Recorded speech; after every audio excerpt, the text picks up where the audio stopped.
Dr. Paul, thank you so much for being here. So, of course, the top story is the devastating earthquake in Haiti. Do you think that the United States is doing enough in terms of monetary support, in terms of rescue efforts?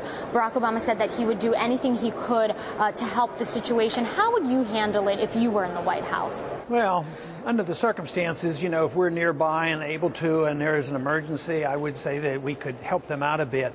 But the real help will have to come, I think, from the generosity of the American people. And they have in the past been very, very generous on problems and emergencies like this. And generally they can raise not only millions, but literally billions of dollars and donate to people like this. And we could and we should.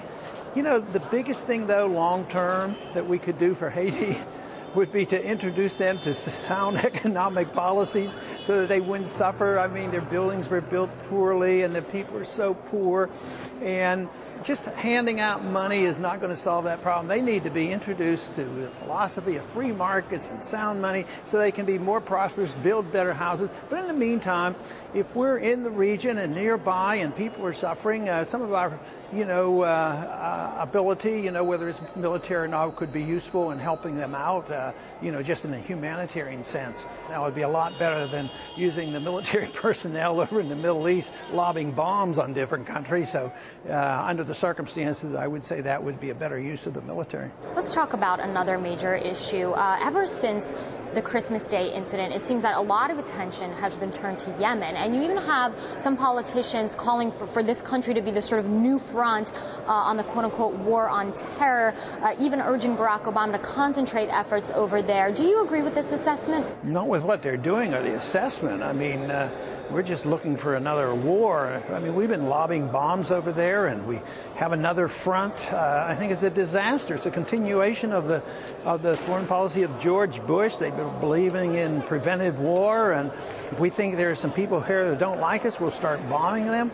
Then we bomb people and kill innocent people, and all we do is make more people angry at us. I think the further we stay away from Yemen, the better off they would be and the better off we would be. Barack Obama did mention that he's not going to send more troops over there, but it seems that the people down there, even this perception or notion that the government of Yemen is somehow cooperating with the government of the United States is really enraging them. Sure, and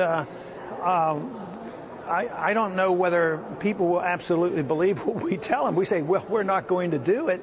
That doesn't necessarily reassure them that we won't.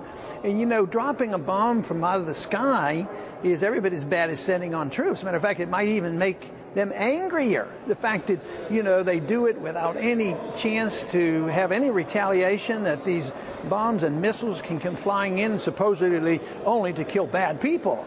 But they might be just upset with us because we're already over there and interfering in their government. And the government of Yemen is, propped up by us. And we send them a lot of money, so the people who resent that are angry at their own government and they're angry at us. So I think the position of non-intervention and non-involvement in the internal affairs of other nations would serve us well, and it would serve them well, too. You've also raised a question of how $75 billion towards intelligence gathering couldn't have stopped this man, especially when we consider that his own father went to authorities and warned them about him. Well, it proves bureaucracies don't work, and I think the responsibility falling on a $75 billion bureaucracy that has 16 agencies and they're trying to coordinate the information proves it doesn't work. I think all the responsibility should be on the airlines. The airlines should be responsible on who gets on their airplanes, and they should be obligated. Governments should never profile. Governments don't have a right to keep a log of all our fingerprints and label us and profile us and say that we have to check every Muslim who gets on the airplane. That would be wrong. But if you own the airline and you're getting on the plane voluntarily and they have certain rules, they could manage this much better. For instance, there's technology available to us today to carry a certain type of electronic gadget that identifies the person. But it only works if I put my fingerprint on it. But the airline registers the gadget. And we could work that out so all citizens could have one to get on the airlines, and no records would be kept. They could just prove that you are a citizen, a frequent flyer, you're not a threat to your country, and those lines would move quickly. The airlines then might choose to say, well, if you're a non-citizen, you just came in from such and such country, if we want to, look at you more carefully, they have every right to. it wouldn't be mandated by government. It would be then a voluntary contract between the person flying on the airplane and the airline company. Well, speaking of technology, one of the other consequences of this terror scare is that now the government is looking to buy all these new machines, all this new equipment, something like $150,000 each for one of these body scanners. And then you have British officials saying, well, they're not even proven to work.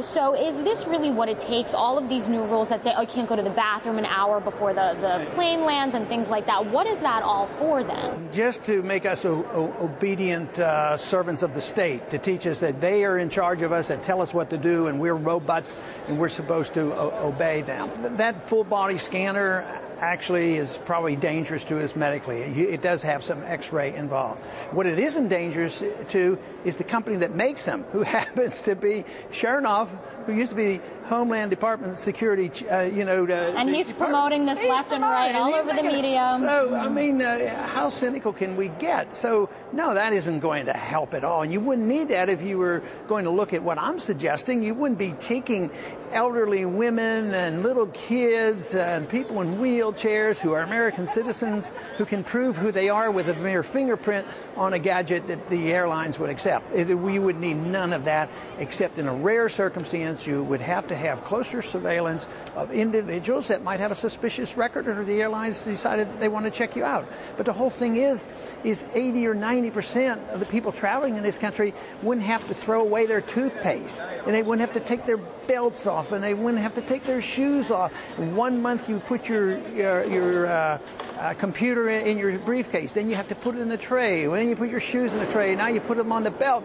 It's all just conditioning us to be obedient to the almighty state, and I think it's a bad sign for us. The greatest threat to a government are the people who think for themselves.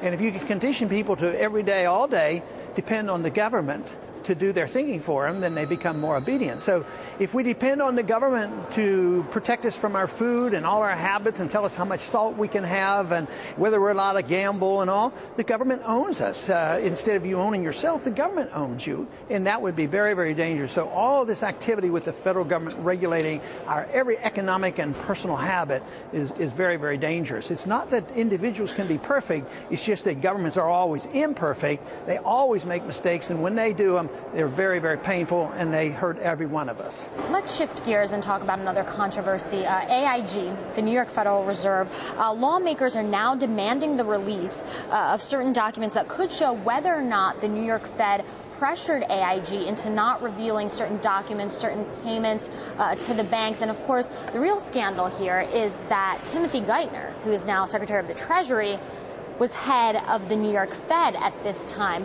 What do you think about all of these allegations? Well, it proves my point. We should have complete auditing of the Fed constantly, and they shouldn't be able to work in secrecy. The whole thing is we have the right to know, and we should know, and I believe it's probably true. They were probably pressured to not reveal it because certain companies got bailed out, other ones didn't, and some got bailed out, dollar for dollar. And I think that's what happened with AIG and Goldman Sachs. Well, it goes into the bigger question of should the Federal Reserve sort of micromanage the economy? Should it be the ones responsible for fixing the financial situation? Because they've reported a record net income.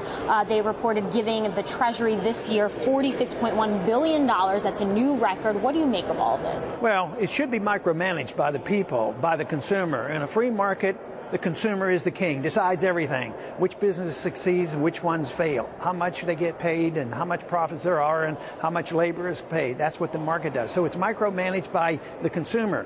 But in this country, as in most countries of the world today, it's being micromanaged by the central government and central banks. Ironically, we here in America used to believe in the individual and the consumer micromanaging and taking care of things, but now the shift is away financially and everything else toward the east.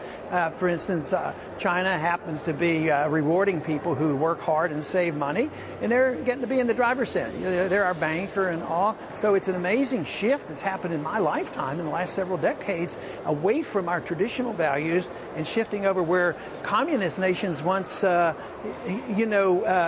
to run every single thing are moving in the directions of free market. So, and they will become the wealthier countries of the world. Markets work. Individual freedom works. That's what I argue for. And right now we're sort of losing ours and others are picking up on it.